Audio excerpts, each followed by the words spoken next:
Assalamu alaikum wa rahmatullahi wa barakatuh. Welcome to Health Matters, a comprehensive chat with the Islamic Medical Association. I'm Dr. Shoaib Wadi, and today my guest is Dr. Riaz Fadal. Assalamu alaikum wa rahmatullahi wa barakatuh, Riaz. Wa alaikum salam wa rahmatullahi. We are going to be talking about fatigue and sleep and exercise in Ramadan and out of Ramadan, some of the issues which affect people commonly in Ramadan. But as usual, we start with a small tarbiyah and some advices. Yesterday was the International Day of Children, as delineated by the United Nations, and there were a few events around children. We know obviously that there's huge amounts of suffering amongst children all around the world, in places like Palestine, Syria, in places like Central African Republic, in South Africa as well. We have many children who are struggling, suffering, who don't have the basic needs, the daily basic needs, and we pray that Allah subhanahu wa ta'ala gives relief to all of them. We know that Allah subhanahu wa ta'ala has placed great emphasis on respecting your elders and your parents. But as parents and as people who are bringing up children, we have certain responsibilities towards our children. Allah subhanahu wa ta'ala says in the Quran, "Oh, you have believed, protect yourselves and your families from a fire whose fuel is people and stones." So Allah Ta'ala is telling us that it is our responsibility as parents to protect our family, to protect our children from one of the greatest torments of the year after, which is the fire of Jahannam. And how are we going about doing that? We know that we have a responsibility to feed our children. We have a responsibility to make sure that their well-being is looked after, that they're healthy. And I think sometimes, especially in a Western country like South Africa, but throughout the world, there's this emphasis on making sure our children are going to be wealthy, they're going to be looked after. But often we don't place enough emphasis on making sure our children are going to be good, that they're going to be good people, they're going to be good Muslims, they're going to have the correct akhlaq, they're going to have the correct manners, they're going to have the correct beliefs, they're going to be able to know where to look for information, how to behave ethically and right. And sometimes we need to make sure that we prioritize that aspect of the upbringing of our children to make sure that their eternal salvation, that their life in the year after is also looked after. So that's my little 2 cents for today. Riaz, Jazakallah khair, welcome, and thank you for coming once again. Jazakallah Shoaib. Your introduction was very pertinent. I myself as a father, I think about two things related to what you've just said. I think the first is, in today's environment, we need to be our children's friends. Right. We need to spend time with our kids. We need to be able to have conversations with them. We need to be able to talk about the difficult conversations. Sure. I think that's the first important thing. The second thing that sometimes we're all neglectful of, or we don't think about it, is actually getting on the musalla and making dua for our children. Absolutely. We all have that anxiety that, are we good parents? Are we doing the right thing for our kids? Are we providing them the right education? Are we looking or investing for their futures? Yes. But the reality is that is an unfold anxiety. I think we need to be on the musalla and trust in Allah subhanahu wa ta'ala as our parents do. Absolutely. I think that the value of what you said is immeasurable. So Riaz, our plan today was to discuss issues around sleep, abnormalities in sleep, around fatigue, around exercise in Ramadan. But we're going to open the lines early, and we welcome callers to call in even right now on any issues and any general health issues they may want to talk about, issues around Ramadan, chronic issues, issues around the topic that we're discussing, and we welcome that. So let's kick off talking about fatigue, Riaz. How would you define fatigue? How Dr. Wadi looks now. I was going to start by saying just look at the two of us. Fatigue, simplistically, is tiredness. Right. And let's just talk about perhaps a mental tiredness and a physical tiredness. Right. During this auspicious month of Ramadan, we're all trying to increase our ibadat. We're abstaining from food. We're abstaining from aspects of enjoyment. The women folk are working harder in the kitchens to provide for us all our samosas and our pies. And at work, many women folk who have to work, of course, do a full day's work, get home and still look after their not forgetting that. Families. But when we look at fatigue, I think we can break it down into the common causes and then some additional causes. And the common causes we'd look at is dehydration, yes, lack of adequate fluids, yes, inappropriate nutrition or lack of adequate foods, sure, and then disrupted or poor quality sleep. I think those are your three big headings. Right. Your other factors that you need to look at is illness, Right. the use of medication and the effects of medication on the body. Right. And then something that as well, depression and low mood, anxiety, Right. also presents with fatigue. So that can obviously arise from multiple factors on its own, related to Ramadan, related to fasting, related to your lifestyle, related to the season, related to many things. Yeah, mental health in Islam is probably a few shows in itself. Yes, absolutely. And something that we need to talk about. But the most important thing, as we talk to our patients every day, is trust in Allah. Right. There is a physiological component to depression, to schizophrenia. Sure. There's an abnormality in the in chemical substances in our brains that predispose to things, to bipolar syndrome. However, the solution is Allah subhanahu wa ta'ala. Right. The solution is medicine as well, but the ultimate solution is Allah subhanahu wa ta'ala. And we need to learn to talk to Allah subhanahu wa ta'ala, make that connection to Allah subhanahu wa ta'ala, and find the strength in Allah subhanahu wa ta'ala. You're absolutely right. I think sometimes we focus as doctors on the physiological or the medical cure without looking at the spiritual aspects to it. Let's deconstruct some of those things which you mentioned which cause fatigue. So obviously dehydration is pretty simple. You're not getting enough fluids, but obviously in Ramadan that can be difficult. Yeah, so either you have insufficient intake, or you're losing a lot. Okay. So insufficient intake, you're not drinking throughout the day. Time for iftar comes and you down a faluda. Right. That fills you up. You don't get enough. You don't get There's your 1.5 to 2 liters. A lot of sugar in there. Yes, and you don't get your 2 liters per se for the 24 hours. Right. You then get in some food, rushed off to Salah. You back home, have a little bit of tea or something to drink, and then you're sleeping again. Right. Then you're up either for tahajjud and sehri. And again, there's only so much food, nutrition that you can take in, and fluids that you can take in. Right, absolutely. So that's your reduced intake.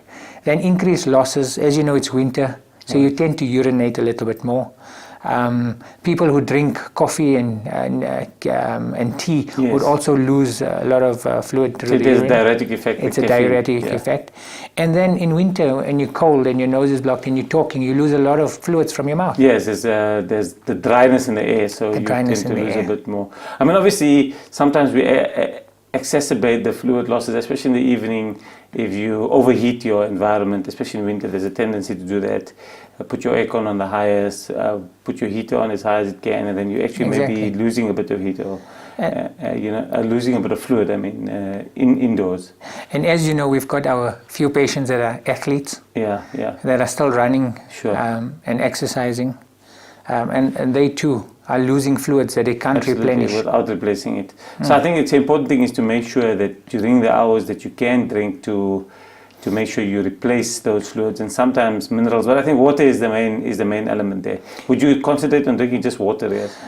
I would advise water or electrolytes as well. So Powerade, Energade, some juice, apple juice diluted with water. Apple juice straight out is very sugary. We should be diluting our juices. Ladies who have a predisposition to urinary tract infections should try some cranberry juice with water as well. And then obviously that's another whole can of worms that you open up there. If you have a predisposition to urinary tract infections and so forth, or kidney stones or some other problem, or you have some chronic illness which may dehydrate you, the common one is diabetes. Exactly. You may have an additional problem with being dehydrated. Exactly.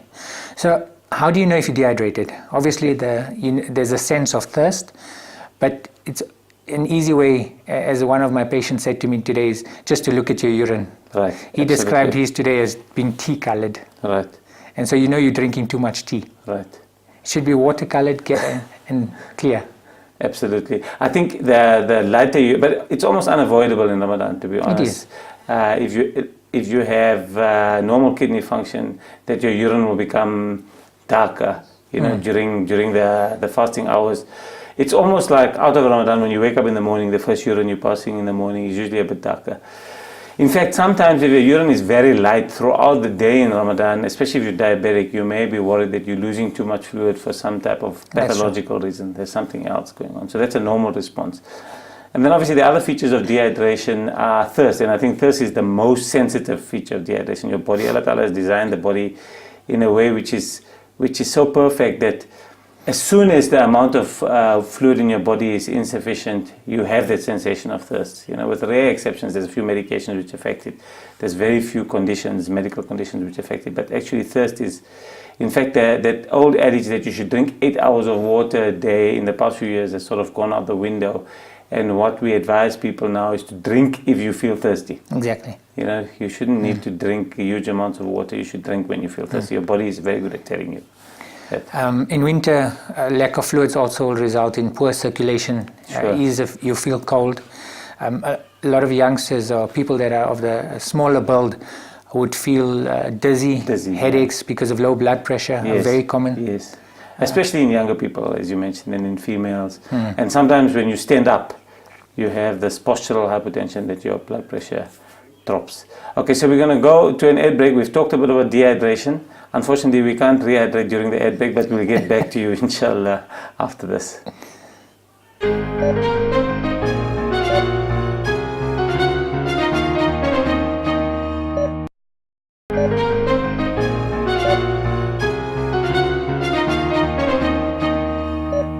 Assalamu alaikum wa rahmatullahi wa barakatuh. Welcome back to Health Matters. We've been talking about some of the issues which commonly affect you in Ramadan, but many of these issues are prevalent and problems outside Ramadan, like fatigue, like sleep problems, like problems doing exercise. So we've been discussing fatigue, and we were talking about dehydration, and we identified it as one of the commonest causes of fatigue. Obviously, you can't drink in Ramadan, you don't drink enough outside the hours of fasting. And obviously if you're dehydrated, your body is not functioning optimally. The other things that you mentioned, Riaz, were nutrition and types of food you eat, or how that helps to prevent fatigue or exacerbate it. You may speak to some of your friends, family members, and they say, in Ramadan, I actually feel like I have a lot more energy. Yes. And the reality is that fasting is beneficial for us. Right. SubhanAllah, the Nobel Prize for Medicine, this recently was awarded to a Japanese professor on his studies on autophagy. Right. And it's around molecular medicine. And they've found that fasting has an impact on autophagy, which assists the body's regulation of itself. Absolutely, yes. So SubhanAllah, there's a lot of benefits in fasting. And with fasting, as you know, when your body is depleted of glucose or glycogen, you tend to start to burn fat. Absolutely. And you feel energized.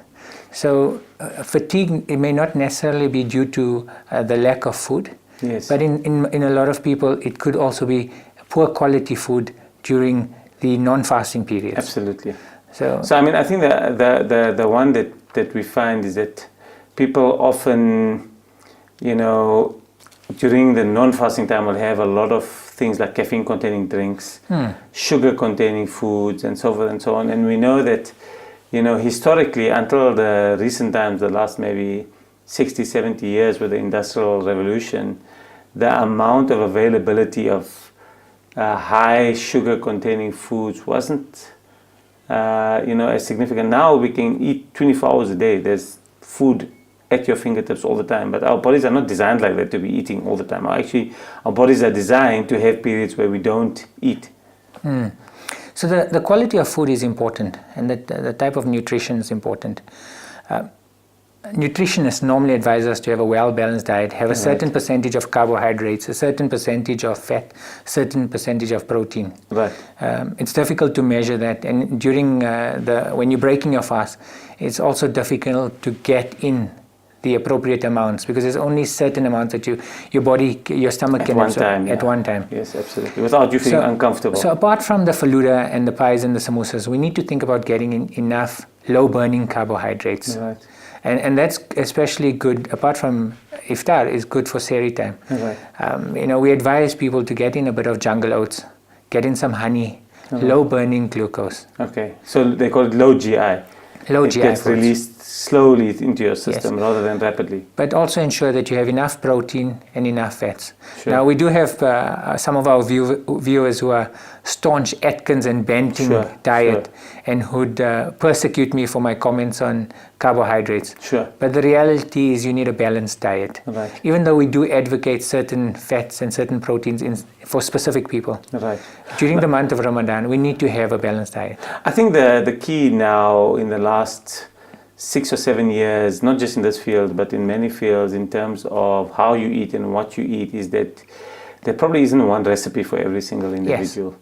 You need to look at what your lifestyle is, what chronic conditions you may have, what your resources are, what your time is like. I think one of the things that we forget when it comes to diet and nutrition is adequate planning. So you wake up at Seri and you don't have a plan for what you're going to eat. You know, okay, so now we'll have tomorrow's leftovers, you know. And also it depends on, some of those things very much depend on the integrity of your family. If you have a very solid family structure where you're working together, the husband, the wife, the kids, often there will be a bit more of planning around these things. Many people who live on their own sometimes will wake up, maybe have tea and Mari biscuits for breakfast or something like that, you know. And then iftar, they may just have what they made for the day. So I think some of those issues come in, and as you mentioned, to have a balanced diet actually takes planning. Because if you haven't been to the supermarket and bought some fruits and vegetables, when you're planning your iftar, you're not going to include that in your diet, you know. If you haven't included something which has fiber, you're not going to have that, and that can be a big problem in Ramadan. So the reality is that, and shukr, you know, in Ramadan we're eating lots of dates, and dates is fantastic. Yes, from an energy source and a fiber source. Absolutely. But we need to make sure that we get in our fruits and vegetables. Yes. I think there's many, dates are a rich source of potassium, rich source of fiber, and a rich source of low GI carbohydrates and sugars. So that's excellent. But they don't give you every single thing that you need. You need a bit of variety in your diet as well. And then try to have regular smaller meals. Right. Try to have a meal at iftar, and then again a meal after salah late evening. Yes. Give yourself some time to sleep, of course. So obviously this is where individualization comes in again, because if you have a problem with reflux or you have a problem with heartburn, it may not be possible for you to have a big meal in the evening. In fact, it may be prudent for you to have your bigger meal in the morning, you know, and replenish yourself properly in the morning. Especially now when the days are short, that's quite possible. Because then you'll be upright for most of the day after that and allow your food to digest. I think that the key item here is planning. Yes. It's individualized nutrition, yes. and we need to plan for our day. Yes, absolutely. Similarly, if you're diabetic, you may not be able to have a huge amount of carbohydrates all at one time. You need to adjust your medication, as we've discussed on the previous shows. You need to change the way you're taking your insulin. You may need to adjust your oral medication. If you're hypertensive, you may actually need to stop some of your medicines or vary the way you're taking it. So there are many things. And then what you eat is going to determine some of those aspects. As I mentioned before, we're going to welcome people to call in. The number is on the screen. So if people want to call in with any questions, any comments, any advice of their own, they're welcome to do so. So moving on from nutrition a little bit, obviously, you will get, if you have a varied diet, you're going to get all your vitamins and minerals. There's no need to take a supplement. Yes. Again, depends on the person. If you're pregnant, you're going to need supplements. Sure. If you're elderly, if you've got some chronic disease, if you're exercising, you're going to need some additional nutrition. Yes, yes. What's been presenting commonly at the practice is patients complaining of cramps. Right. And that's critically lack of potassium and magnesium. Right. And dehydration. And dehydration. Together with it. Exactly. And so we advocate having some bananas or having some magnesium supplements. Okay. So then to build it into your sehri time, your iftar time, so that you can do that. And I mean, so some of these problems obviously will persist after Ramadan. And planning in terms of your diet and nutrition is not just a problem in Ramadan. It's something you should be doing, you know, throughout your life, so that you know more or less what you're going to be eating. You don't. So we're very tempted to, you know, be at work and say, I'm feeling hungry. What can I grab now? And then you invariably make unhealthy choices. You have a burger, or you have some crisps or chocolate or something like that, which is not going to be the best option for you at that time or in the long term. Okay. We have a caller on the line. Assalamu alaikum wa rahmatullahi wa barakatuh. Walaikum salam. Yes, brother, how can we help you? Yes, I'm trying to find out, my sons are cricket players. Yes. And what would be the best foods to give them to keep the energy levels up? Are they playing as well? Are they playing now in Ramadan as well? Yes, they're playing during the month of Ramadan. And then they play after Ramadan as well? Yes, Chief. Okay. Yes, any questions? So, are they still playing a full cricket game, full 24? A 20 few hours. overs. Yeah, 20 over 40 games. overs, 30 overs. And what about their training sessions? When are those?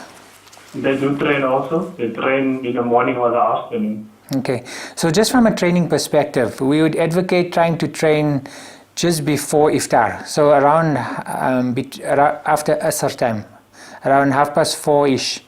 To try and get their maximum training session in there, so that at the end of the training session they can obviously hydrate. Replenish, yeah. From a game perspective, 20 overs in the sun, we hope that they're having, there's nothing that they can eat and drink obviously during the time if they're fasting. So from an energy perspective, we'd want to ensure that they're having lots of jungle oats, a lot of slow burning foods at sehri time. Again, their performance will be impacted. When we were young, we played soccer and fasted. However, at the end of that soccer game, we were shattered. Really tired, yeah. So their performance, their reactions, their thinking may be slower. Do they play in the morning, brother? It depends. Some games is in the morning, you look at about 9, 12, or in the afternoon from 2:30. Yeah. So I mean, I can imagine the afternoon games would be probably really tough because they've already fasted for several hours, but then maybe quite fatigued. However, you may want to rather have them performing in the afternoon because they can replenish. Replenish straight after. The other thing is that obviously keeping cool, as Riaz mentioned, when it's a hot day, making sure they're wearing their caps. They can use water to cool their bodies, rub over their skin, especially if it's a really warm day out there, because obviously then that prevents dehydration as well. And then obviously speaking to the coach, making sure that they get a suitable place to field where they're not going to run as much, maybe a bit on the outfield. Yeah, but they bowlers. Yeah. So I mean, it becomes difficult. It does really become difficult. But I think some of those things may help, especially, trying to have a low, slow burning foods. And some fruits are in that category as well, like oranges, nachis, those type of that, which are high in fiber and may be able to release energy relatively slowly, They're not playing every day, right, brother? They're not. No, they play only on the weekend. Yeah.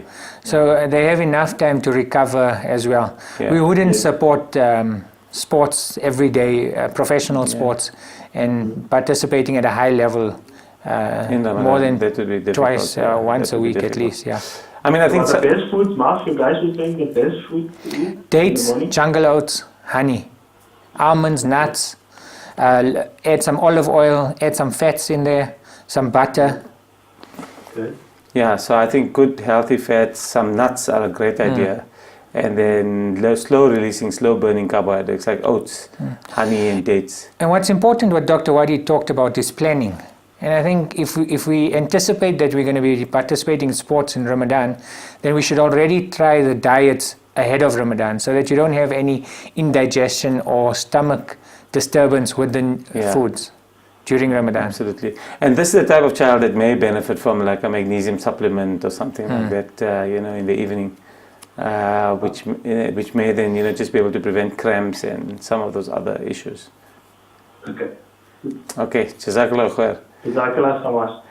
We're going to break again for an ad break, and inshallah when we get back we'll welcome some more of your calls.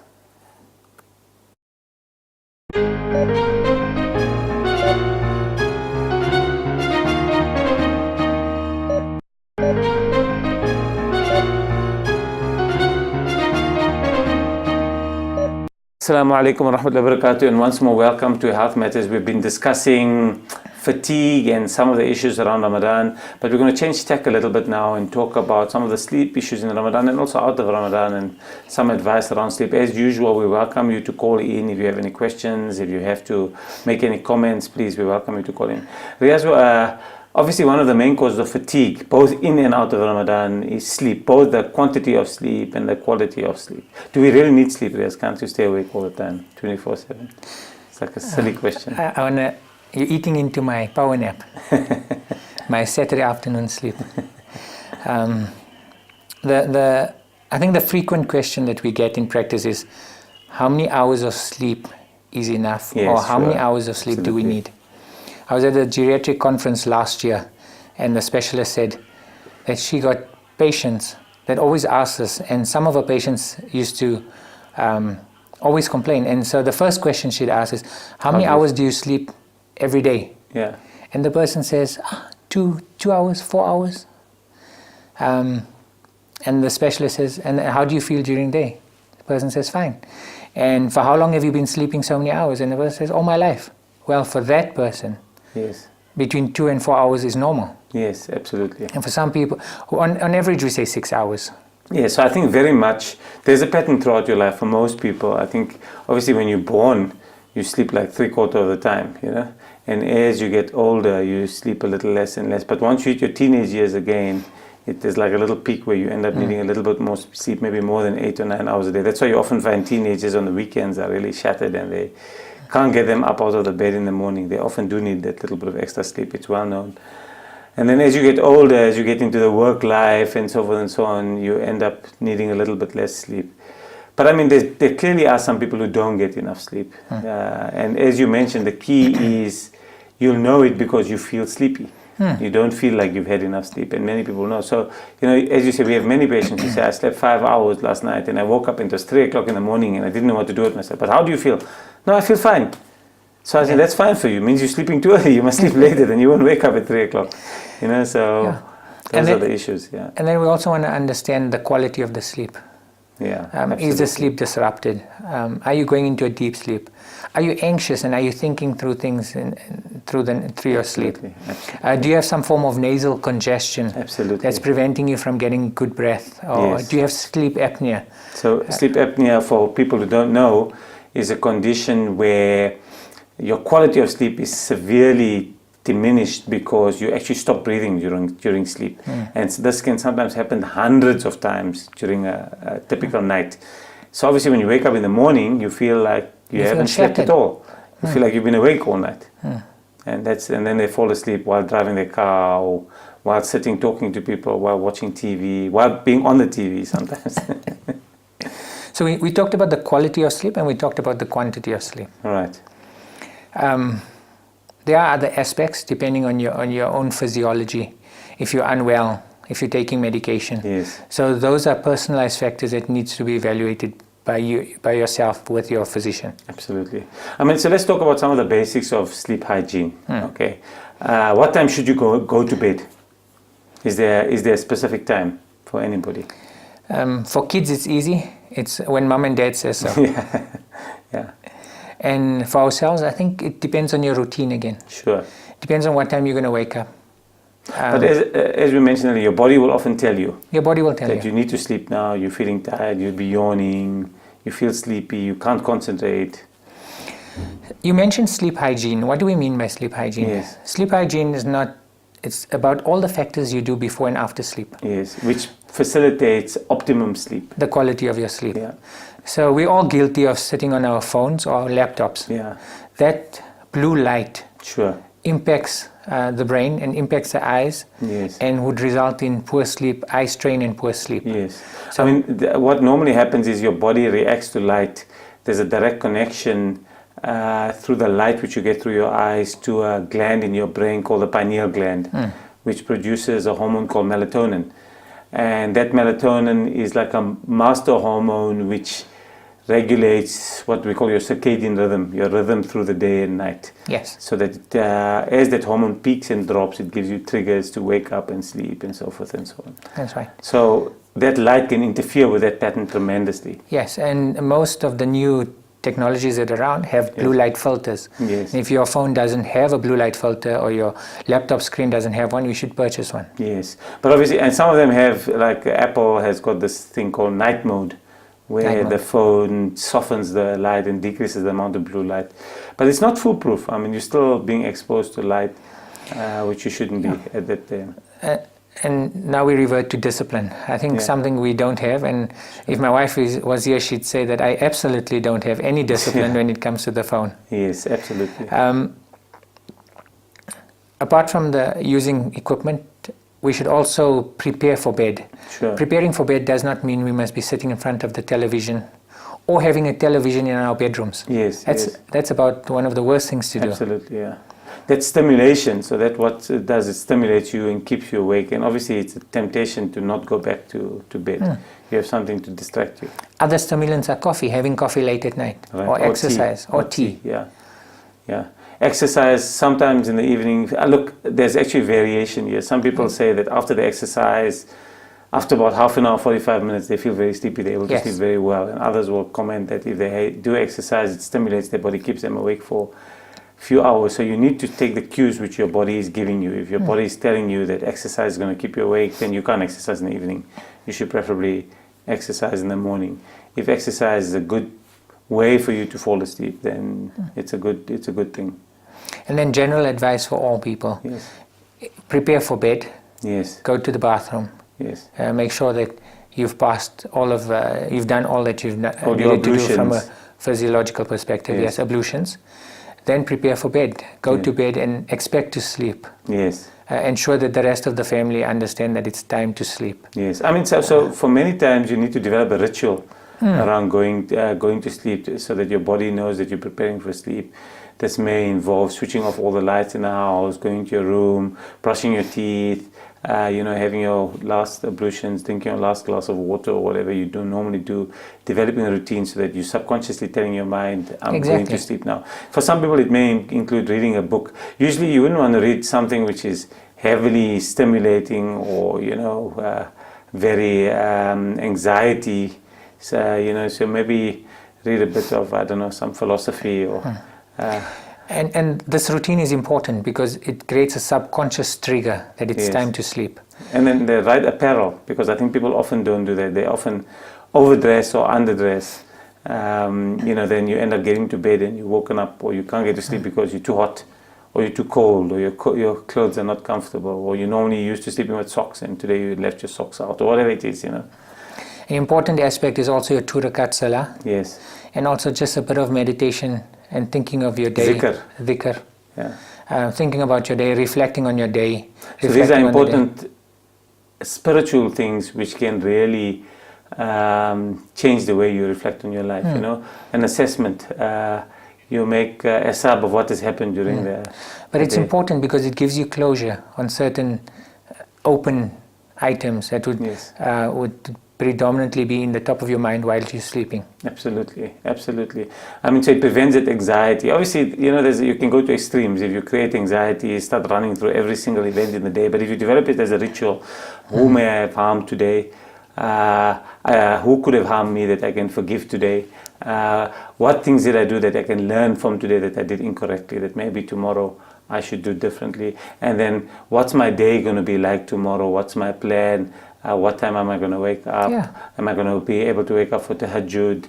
Have I read the amount of Quran that I need to be reading? Exactly. Have I done all those things? And then go through, so that by tomorrow, and planning again is important. So what you're doing is you're really reflecting on the day and planning for the next day. And you build it into your ritual. And then read your kalimas, close your eyes and read the dua, Allahumma bi ismika mutu wa ahya. And then, inshallah, Allah will give you that ability to have a good quality, wholesome sleep. And you wake up, inshallah, in the morning refreshed and able to take on the day. That's it. So we talked about sleep. The next element we were going to talk about was exercise. So you want to mention a few words about exercise? Yeah, I think you and I, we're in an environment where there are many people that are exercising, training very hard. Sure. They're trying to influence us, non-exercising, relaxed physicians. And now during Ramadan, they want guidance as to how should they exercise. Look, so disclaimer, I exercise in Ramadan. So my mother will tell me, why are you running or exercising in Ramadan? You should spend the time making zikr. So I tell my mother, I am making zikr while I'm exercising. So running up the hill, then you read Allahu Akbar, and as you run down, you read Astaghfirullah, Subhanallah. So I'm exercising as well. I'm doing samosa lifts. Alhamdulillah. So I'm getting good bicep control. So I mean, I think obviously it's controversial. How much exercise should you be doing? Should you continue your routine? Again, individualized exercise.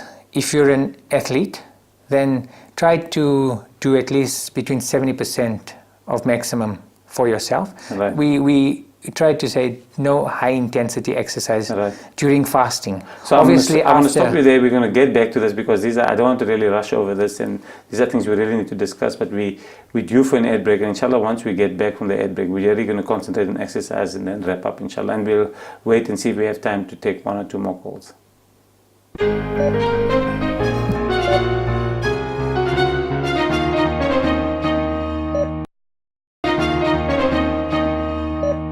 Assalamu alaikum wa rahmatullahi wa barakatuh. Welcome back to Health Matters. We've been talking about fatigue and we've been talking about sleep. We have Dr. Riaz Fadal, and today we're going to sum up some of those issues in this session, and we're going to talk about what we were talking about just before the break, which is exercise.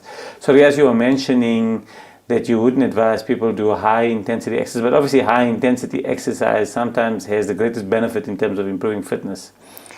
during the month of Ramadan, we need to be sensible. Sure. If we're going to do high intensity exercise, it should be after iftar.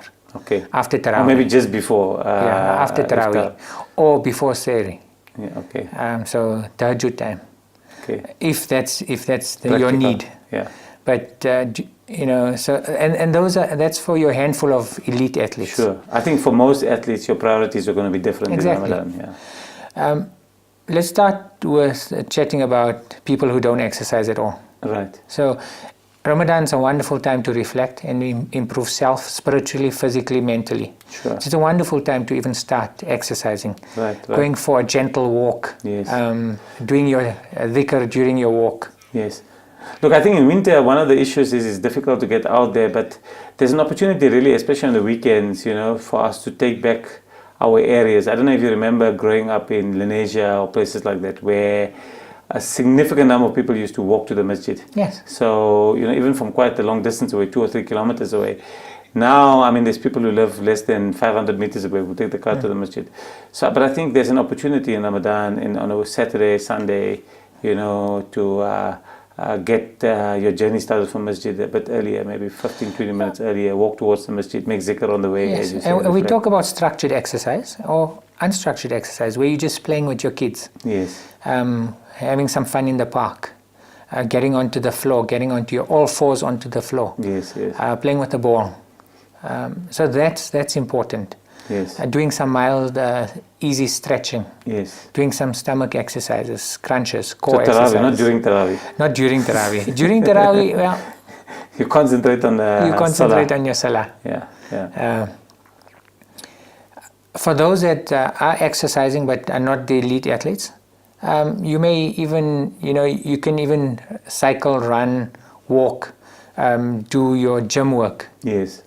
But again, 50 to 70% of your maximum intensity. I mean, so as I mentioned, I do some exercise in Ramadan, and what I find is, especially in the afternoons, because you're not carrying much weight, it's actually much easier, to be honest. But I do much less than I would do. We have a caller, so Assalamu alaikum wa rahmatullahi wa barakatuh.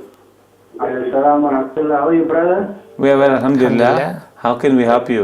Alhamdulillah. Brother, my name is Rashid. Jazakallah khair. I see the health program. Yes, Rashid. I got a headache at night when I sleep tonight, Yes. especially this Ramadan. Yes. So when I start to sleep, my head is paining, the hand is paining, the leg is paining. I don't know what's that. Is it only in Ramadan, brother? Yeah, and also I got some ulcer. Okay. Okay. Do you have any questions, Riaz? Sure. This is a full consultation. See. Brother, do you have any other medical problems? Medical, last time was in the doctor, so doctor say you got high blood and sugar, but after second day you say again you don't have. Okay. When was that, brother? Last year, January. Okay. So that's quite a while ago. So the common reason for headache would be lack of glucose, lack of nutrition, lack of adequate food in the body, Yes. and being dehydrated. Those would be your common causes. And also fatigue, eye strain, tiredness. And so we. But the brother is saying it's happening especially Yes. before he goes to sleep. Yes. I actually wanted to ask him, is the headache gone when he wakes up? Because it may mean that he's sleep deprived at that time, Yes. the most sleep deprived, and he's not getting enough sleep during the course of the day. Yeah. I mean, the ulcer is a common one. It's a big problem in Ramadan. So there's a percentage of patients whose ulcers or whose abdominal pain will worsen if they don't have food in their stomach. So, and sometimes taking food relieves that pain. So that can be a difficult one, and it may mean that you may need to change the way you take your medication or increase your medication. I think we have another caller. Okay. My final point to the previous caller is, you need to spend some time with your doctor. You need to have a full consultation. Yes. You need to understand what are factors that can be reversed. Okay. Riaz, I'm going to interrupt you. We do have another caller. Assalamu alaikum wa rahmatullahi wa barakatuh. Assalamu alaikum. Wa alaikum salam. Wa alaikum salam. Yes. Alhamdulillah. How are you, brother? Hello? Go ahead. We can hear you.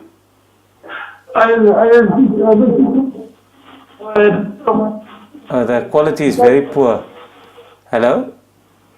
Yeah, the line is very poor. We couldn't hear very well.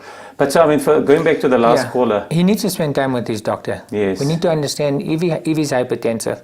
You can check your blood pressure once and it can be normal. Yes. It doesn't mean that you don't have blood pressure issues. It can fluctuate, obviously. It can fluctuate. And sometimes we need to determine if you do have a nocturnal blood pressure, and that would give you that headache. Yes. And if you get the dipping, normal dipping of blood pressure dipping in the whilst evening, you're sleeping. Yeah. So I think the brother definitely requires some time with his general practitioner. Look, I think that one of the things, and we often get patients who say that the doctor told me I have high blood pressure. Then he said I don't have high blood pressure. He said I have diabetes, and I don't have diabetes. And the diagnosis can be tricky in some people, especially if the diagnosis is borderline. That means the blood pressure is sometimes high, sometimes it's normal, sometimes it's on the high side of normal. And often that means that you need to be watched and you need to be consulted repeatedly over a year or a 2 period to determine what actually is the reality. And sometimes in that phase, when you have this borderline features, a huge difference can be made by lifestyle changes without medication, adjusting how you eat, how you sleep, cutting out salt from your diet. So it would be worth it, brother, seeing his practitioner. The other advice is also to see the same practitioner you saw the first time. Yes. Unfortunately, sometimes we call it GP hopping. We'll go from one doctor to the next for the second opinion. Absolutely. But the reality is you need to see the same doctor for several consultations. I think there's a misconception amongst many people in the public that if you go to a doctor, the doctor is going to know what's wrong with you. And Riaz is going to tell you, and I'll tell you many times, that the doctor actually doesn't know what's wrong with you, especially the first time.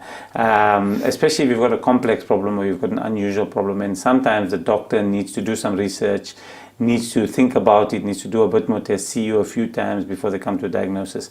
And then the problem is, especially if it's a complex thing, which is rare, and you keep hopping to different general practitioners, they start at the beginning every time. And then, unless you get lucky and someone accumulates all the information and puts it together, sometimes you end up not coming to the bottom of what's actually going on. The reality is we have a differential diagnosis.